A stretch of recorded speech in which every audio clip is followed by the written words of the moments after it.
আসসালামু আলাইকুম। মিষ্টি মায়ের রান্নাঘরে সবাইকে জানাচ্ছি মোস্ট ওয়েলকাম। ডিম তো নিশ্চয়ই আমরা অনেকভাবে রান্না করে খেয়েছি। আমি আজকে একটু অন্যরকম করে রান্না করছি। আমি প্রথমে এখানে ডিমটা ভালো মতো ফেটে নিয়েছি। আমি এখানে 4টা ডিম নিয়েছি, আপনারা চাইলে বেশি বা কম করতে পারেন।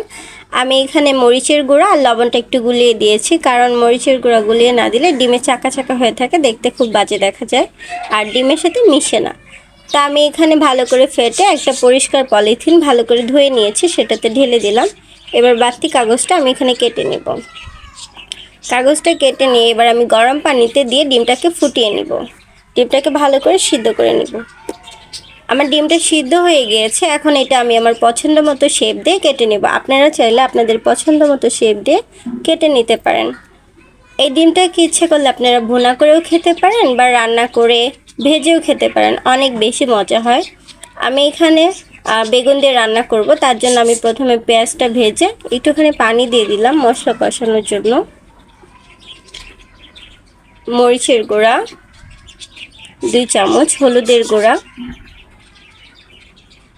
ধনিয়ার গুঁড়া, লবণ স্বাদ মতো দিয়ে আমি এবার মশলাটাকে ভালো করে কষিয়ে নিব। দেখতেই পাচ্ছেন আমি নেড়েচেড়ে সুন্দর করে কষিয়ে নিচ্ছি। আমি কিন্তু এখানে বেশি তেল দিইনি। মশলা যত সুন্দর করে কষানো হবে তত তরকারিটা খেতে মজা হবে। আর মশলা ভালো করে কষানো হলে অল্প তেল দিলেও তেলটা মশলার উপর দিয়ে উঠে যায়, দেখতে খুবই সুন্দর লাগে। তরকারির কালার অনেক ভালো আসে, আবার খেতেও অনেক বেশি টেস্ট হয়। দেখতেই পাচ্ছেন আমার মশলাটা ভালো করে আমি কষিয়ে নিয়েছি। এবার কেটে রাখা আলুটা আমি এখানে দিয়ে দিব।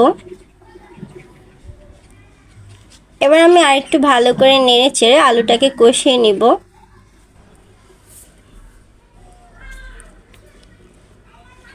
এখন যেহেতু শীতের সিজনের আলু না, তাই এখনকার আলুগুলো সহজে সিদ্ধ হতে চায় না, তাই আমি এখানে অল্প একটু পানি দিয়ে দিয়েছি। আগে একটু আলুটা ভালো করে কষিয়ে নিব, তারপরে এতে আমি বেগুন অ্যাড করব।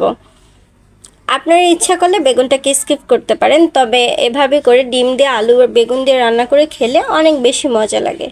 আপনি ইচ্ছে করলে বেগুনের পরিবর্তে এখানে টমেটো, পটল, অন্য যে কোনো সবজি অ্যাড করতে পারেন। দেখতে পাচ্ছেন আমার সবজিটার কালার কত সুন্দর এসেছে। আমার আলুটা প্রায় কষানো হয়ে গিয়েছে। এবার আমি এখানে বেগুনটা ঢেলে দিব।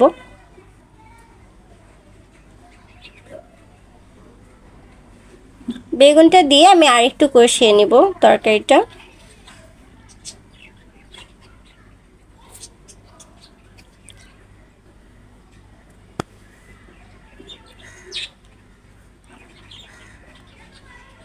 দেখতে পাচ্ছেন কত সুন্দর কালার এসেছে। আমি ভালো করে নেড়েচেড়ে মশলাটা কষিয়ে নিচ্ছি, যাতে সবজিটার ভিতরে ভালো মতো সবগুলো মশলা ঢুকে, তাই আমি সবজিটাকে ওলটপালট করে ভালো করে কষিয়ে নিচ্ছি।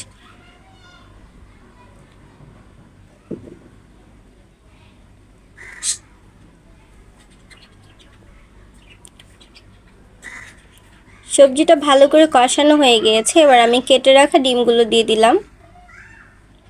ডিমগুলো দিয়ে আর একটু নাড়াচাড়া করে তারপর আমি এখানে পানি দিয়ে দিব।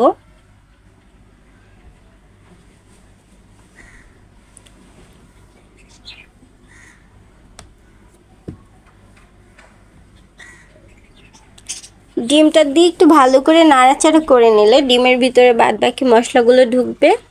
তরকারিটা খেতে যেরকম মজা হবে, ডিমটাও খেতে খুব ভালো লাগবে। আমি এইবার এখানে পরিমাণ মতো ঝোল দিয়ে দিয়েছি। এবার আমি এটাকে একটু ভালো করে ফুটিয়ে নিব। তো যারা আমার ভিডিওগুলো কষ্ট করে দেখেন, আমাকে ফলো করেন, লাইক করেন, সবাইকে অনেক ধন্যবাদ। এভাবে করে আমার পাশে থাকবেন আর অবশ্যই বাসায় রান্না করে খেয়ে দেখবেন। এই তরকারিটা খেতে খুবই মজা হয়। আর মাঝে মাঝে টেস্ট চেঞ্জ করার জন্য একটু ভিন্ন করে রান্না করে খাওয়া ভালো। তো সবাই ভালো থাকবেন। আসসালামু আলাইকুম।